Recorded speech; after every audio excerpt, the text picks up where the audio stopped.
गरीब ससुराल वालों की बारिश में टमाटर खेती। गांधीनगर के एक छोटे से गांव में देव अपनी माँ, बाबा, बहन और पत्नी के साथ रहता था। देव एक गरीब आदमी था जो अपना घर चलाने के लिए मजदूरी किया करता था। अरे नहीं नैना, ये बारिश तो थमने का नाम ही नहीं ले रही है। मेरी तो समझ नहीं आ रहा कि ऐसे में मैं क्या काम करूं। चिंता तो मुझे भी है। 3 दिनों से लगातार बारिश हो रही है और अगर ऐसे ही चलता रहा तो घर का राशन खत्म हो जाएगा। तभी नैना की सास बोल पड़ी, बहुत ज्यादा चिंता मत कर, भगवान पर भरोसा रखो, वो कभी भी हमें भूखा नहीं सोने देंगे। सभी लोग घर में परेशान थे। बरसातों के दिन थे, इसीलिए रोज ही बहुत जोर जोर से बारिश हुआ करती थी और साथ ही तूफान भी इस सब में चार चांद लगा रहा था। इसी तरह बारिश का ही सिलसिला चलते हुए कई दिन बीत गए। अरे नहीं, बस अब मैं और ऐसे अपने पैरों में बेड़ियां बांधे घर में नहीं रहूंगा। आप कहाँ जा रहे हो? पता नहीं। देव ऐसे बोलकर गुस्से में घर से निकल गया।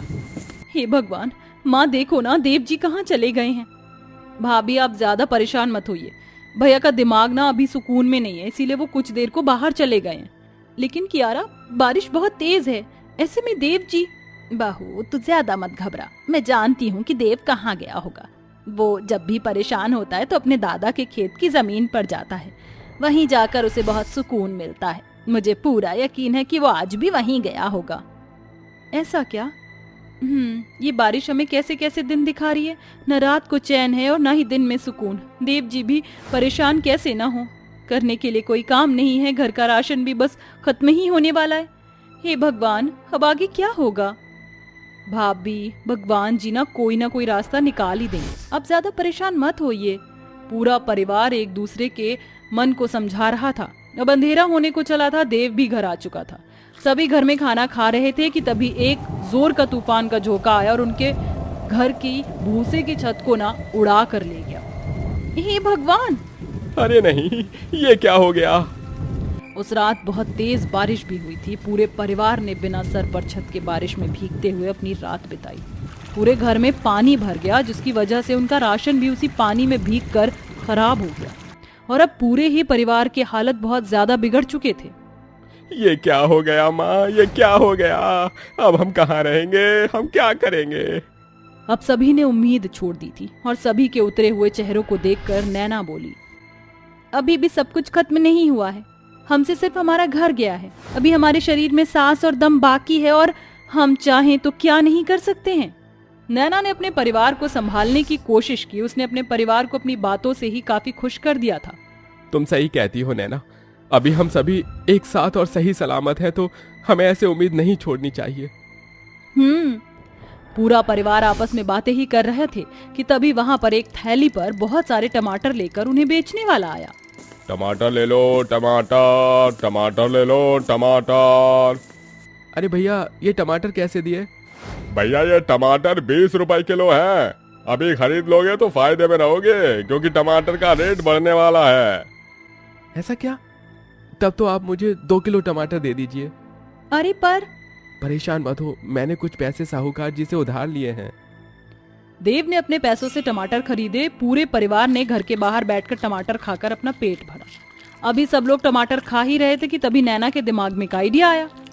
देव जी, आपने जो पैसे उधार लिए हैं, आप उनसे क्या करने वाले हो? सोच रहा हूँ कि कोई काम शुरू कर लूँ। क्यों? कैसा रहेगा अगर हम लोग टमाटर की खेती करें तो? टमाटर की खेती? आइडिया तो अच्छा है, लेकिन नैना, हमारे पास ना जमीन है और ना ही सामान। जानती हूँ, क्यों ना हम लोग आपके दादा के खेत की जमीन पर खेती करें। वैसे भी उनके जाने के बाद से तो वहाँ पर कोई भी कुछ नहीं करता है, तो क्यों ना अब हम लोग उस पुराने खेत को नई जान दें। सभी को नैना का विचार बहुत ज्यादा पसंद आया। उसी दिन पूरा परिवार खेत पर पहुंच गया। पहले सभी ने मिलकर उसकी सफाई की और फिर देव उन पैसों से टमाटर के बीज और थोड़ी खाद ले आया। माँ, नैना, कियारा, चलो अब अपने इन शुभ हाथों से इन बीज को बो दो। सभी ने मिलकर अपने खेत में उन बीजों को बो दिया। अब बस बहुत जल्द हमारे खेत में रसीले टमाटर लहराएंगे और हमारे दिन बदल जाएंगे। हाँ, सही कहा। इसी तरह कई दिन बीत गए। रोज वो परिवार बिना बारिश और तूफान की चिंता किए अपना काम किए जा रहा था। नैना अपने खेत में टमाटर को उगाने के लिए बहुत मेहनत कर रही थी। अरे नहीं, यहाँ खेत की किनारियों में तो बहुत सारा पानी है, कियारा, मेरे साथ इस पानी को निकलवाने में मदद करो, वरना यही पानी हमारी पूरी फसल को गला सकता है। दोनों ननद भाभी अपने खेत से पानी निकालने लगी। इसी तरह से सभी उस टमाटर के खेत की पूरी देखभाल कर रहे थे, क्योंकि अब बस वही एक उनकी उम्मीद थी जो उन्हें बुरे दिन देखने से बचा सकती थी। अरे नहीं बाबा, देखो हमारे टमाटर की फसल पर कितने सारे कीड़े हैं। हमें इन्हें यहाँ से हटाना होगा, नहीं तो ये हमारी फसल को खराब कर देंगे। देव ने अपने हाथों की चिंता किए बिना फसल पर से सभी कीड़ों को हटाया। इसी तरह से कई दिन बीत गए। उनके खेत में बड़े ही रसीले चमकदार टमाटर उगाए। आखिरकार हमारी मेहनत रंग लाई। देव जी चलिए अब जल्दी से इन्हें तोड़ लेते हैं। हाँ। सभी ने मिलकर एक साथ खेत से टमाटरों को निकाल लिया। देव और नैना जाकर उन टमाटरों को शहर की बड़ी मंडी में बेच आए। इस सब से उन्हें काफी अच्छा मुनाफा हुआ और उन पैसों से उन्होंने सबसे पहले अपने रहने की जगह को सही किया और उसके बाद भर पेट खाना खाया। अरे वाह, इस खेती से तो मैंने एक बार में 1 महीने की बराबर कमाई की है।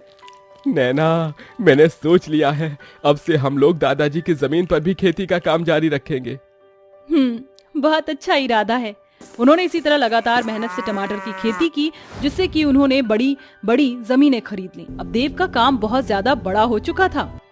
माँ, भगवान की कृपा से अब हमारा काम अच्छा चल गया है, तो मैं सोच रहा हूँ कि अपनी बहन का भी अब घर बसवा दूं। बहुत अच्छा इरादा है। देव ने अपनी बहन कियारा के लिए भी एक अच्छा मेहनती लड़का ढूंढ लिया और फिर उसकी शादी कर दी। अब देव के पास रोजगार का एक अच्छा साधन था और उनके दिन भी पूरी तरह बदल गए थे और सभी खुशी खुशी रहने लगे थे। आओ आओ, मेरी दोनों बहुओं का बहुत स्वागत है। अब से इस घर को तुम दोनों मिलकर संभालना, मेरी सारी चिंताएं खत्म। माँ जी आप फिक्र मत करिए, मैं और दीदी मिलकर घर का सब कुछ संभाल लेंगी। हाँ माँ जी, सब कुछ अच्छे से हो जाएगा। माँ जरा देखो तो मेरी बड़ी भाभी कितनी गोरी है और मेरी छोटी भाभी कितनी काली है। ये तो राजन भैया के साथ मैच भी नहीं हो रही हैं। पाखी बेटा, मैंने तेरे भैया की शक्ल देखकर नहीं कुंडली और गुण मिलवाए हैं, जो कि बहुत अच्छे हैं। पर माँ जी, मैं पाखी की बात से सहमत हूँ और ये कुंडली मिलाने की कोई जरूरत नहीं है। अब तो पति पत्नी में वाइब मैच होनी चाहिए। वाइब? अच्छा, अब ये वाइब क्या होती है? कोई नई कुंडली वगैरह है क्या? नहीं माँ, नैना के कहने का मतलब है कि हाव भाव और एक दूसरे की बातें, एक दूसरे की हैबिट कितनी एक दूसरे से मिलती जुलती है, उसे बोलते हैं वाइब। अच्छा, ये क्या फालतू चीजें। आज तुम दोनों सही से बात करो, कल को लड़ने लगे तो। लेकिन कुंडली में ऐसा नहीं है। खैर, अब तुम चारों जाकर आराम कर लो और तुम दोनों को कल सुबह अपनी पहली रसोई के लिए जल्दी उठना है, तो आ जाना टाइम से। जी माँ जी। फिर दोनों बहू बेटे अपने कमरे में चले जाते हैं, जहाँ राजन शीतल का हाथ पकड़ता है। शीतल, कभी भी खुद को अकेला मत समझना, मैं तुम्हारे साथ हमेशा हूँ और मैं अपनी बहन का नेचर जानता हूँ, इसलिए उसकी बात का बुरा मत मानना। और तुम दिल से बहुत प्यारी हो। सूरत काली होने पर भी मुझे फर्क नहीं पड़ता और मैं जानता हूँ तुम मेरे घर को अच्छे से संभाल लोगी। शुक्रिया राजन, मुझ पर इतना विश्वास करने और प्यार देने के लिए। चलो अब सो जाओ। तभी दोनों पति पत्नी सो जाते हैं। अगले दिन छोटी बहू शीतल जल्दी उठकर घर की सफाई कर देती है और पहली रसोई का खाना बनाना शुरू कर देती है। वहीं नैना देर से सोकर उठती है और कुछ काम भी नहीं करती है, नहाकर मेकअप करने लगती है। नैना, तुम्हें बहुत देर हो गई है। शीतल अब तक रसोई में पहुंच गई होगी। तुम जल्दी से तैयार होकर अपनी पहली रसोई के लिए जा क्यों नहीं रही हो? इतनी गोरी चिट्टी तो हो और मेकअप क्यों कर रही हो? ओफो मोहित, गोरी तो मैं हूँ ही, लेकिन मुझे खुद को मेंटेन करने के लिए और सुंदर दिखना जरूरी है। वैसे भी अपनी देवरानी से तो मैं बहुत सुंदर हूँ। घर में जब मेहमान आएंगे तो वो बस मेरे बनाए हुए खाने और मेरी ही तारीफें करेंगे। सीरियसली? तुम्हें अच्छा खाना बनाना आता है ना? हाँ हाँ, बिल्कुल बना लेती हूँ। बस लिपस्टिक और हेयर स्टाइल बना लूं, बाकी तो मेरा सारा मेकअप हो गया। फिर रेडी होकर नैना अपनी पहली रसोई का खाना बनाने के लिए रसोई में पहुंच जाती है। ओह, मोहित बिल्कुल सही कह रहे थे, तुम तो यहाँ पहले से ही मौजूद हो। हाँ जेठानी जी, जल्दी उठ गई। माँ जी ने बोला था ना कल, और फिर मेहमान भी आने वाले हैं थोड़ी देर में। अच्छा ठीक है, मैं भी अपना खाना तैयार कर लेती हूँ। मटर उबली हुई है, ग्रेवी बना देती हूँ ताकि मटर पनीर बन जाए, और छोले उबाल देती हूँ। बहू जल्दी खाना तैयार कर लो, मेहमान को आने में टाइम लगेगा। तब तक मैं निर्मला और सरोजिनी को बुला लेती हूँ। जी माँ जी। काली बहू अपना खाना बनाकर जल्दी तैयार कर लेती है और सोफे वगैरह के कवर चेंज करती है। वहीं दूसरी ओर गर्मी में गौरी बहू खाना बनाती है और फोन में अपनी शक्ल देखकर कहती है, ओह माय गॉड, कितनी गर्मी हो रही है। मेरा तो मेकअप थोड़ा थोड़ा खराब हो गया है। थोड़ी देर में मेहमान या पड़ोसी आ जाएंगे। जब तक छोले उबल रहे मैं टच अप करके आती हूँ। 5 मिनट में वापस आकर मटर पनीर की गैस भी बंद कर दूंगी। ये बोलकर नैना अपने कमरे में जाकर फिर से मेकअप करने लगती है। उसे अपनी पहली रसोई के खाने का ध्यान ही नहीं रहता और उसका सारा खाना जल जाता है। इतने में दोनों पड़ोसन घर आ जाती हैं, जिनका कुसुम स्वागत करती है। हाँ बैठिए बैठिए, मैं दोनों बहू को लेकर आती हूँ। अरे ये जलने की बदबू कैसी आ रही है? कुछ जलने की बू आ रही है? कुसुम, बहू का बनाया वो खाना जल गया क्या? कुसुम फौरन रसोई में जाकर गैस बंद करती है। तभी वह अपनी बहू को बुला कर लाती है। नैना बहू, ये तूने क्या कर दिया? सारा खाना जला दिया। ऐसे कोई काम करता है क्या? अब तू पड़ोसनों को क्या खिलाएगी? सब बर्बाद कर दिया। कोई बात नहीं माँ जी, आप फिक्र मत कीजिए। जो मैंने खाना बनाया था वही परोस दीजिए। हाँ ये ठीक रहेगा। तभी शीतल अपना बनाया हुआ खाना पड़ोसन के सामने रखती है, जिन्हें खाकर शीतल की बहुत तारीफ करती है। अरे वाह कुसुम, तेरी छोटी बहू काली है लेकिन खाना बहुत स्वादिष्ट बनाती है। अब गोरी बहू के बने हाथों का खाना तो नसीब हुआ नहीं, आएंगे फिर कभी। ये लो तुम दोनों बहू शगुन, अभी चलते हैं। हाँ चलो। ये कलूटन अपने आप को समझती क्या है? मेरे जले हुए खाने का एडवांटेज उठाया ना इसने। अब मैं इसका खाना खराब कर दूंगी मेहमानों के सामने। अरे नैना, मेरे ऑफिस का फ्रेंड तुमसे मिलना चाहता है, इसलिए कुछ अच्छा सा बना लेना मीठे में। और शीतल, तुम भी मीठे में कुछ बना लेना, खाना तो तुमने बनाया ही है। ओके, मैं बना लूंगी कुछ मीठे में, खीर वगैरह। अरे वाह, यही सही मौका है। दोनों के ऑफिस फ्रेंड के सामने शीतल की बेइज्जती करूंगी। नैना कॉन्फिडेंट होकर उसका खाना बिगाड़ने के लिए बहुत बेताब थी। जब शीतल खीर बना रही थी तो उसका दूध फाड़ देती है और खुद खीर बना लेती है। कुछ देर बाद जब दोनों के दोस्त समीर और साहिल आते हैं तो घबराकर शीतल कहती है, अब क्या करूं, कैसे बनाऊं? उनके दोस्त तो आ गए। आइडिया, फटे हुए दूध से ही छेना बना लेती हूँ।